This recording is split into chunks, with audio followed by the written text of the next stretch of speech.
I'm Marty Lafferty.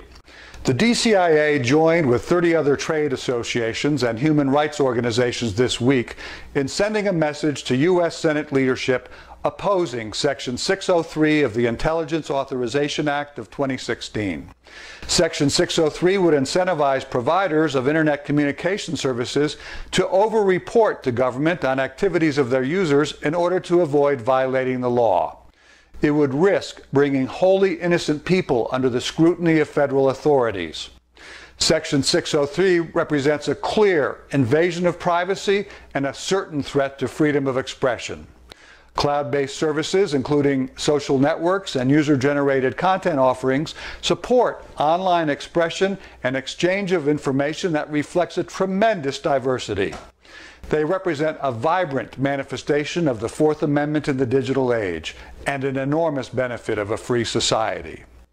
They also make it impossible for a provider to accurately judge the context of every communication or the intent of every speaker whose voice is conveyed through these services.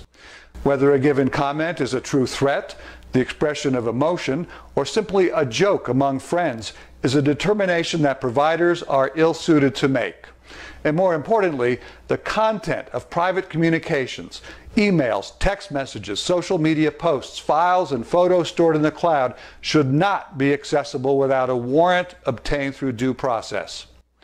Under Section 603, not only is no warrant required, but also no notice is given to users. Individuals would have no opportunity to contest allegations, and trust in U.S.-based Internet services would be seriously eroded around the world.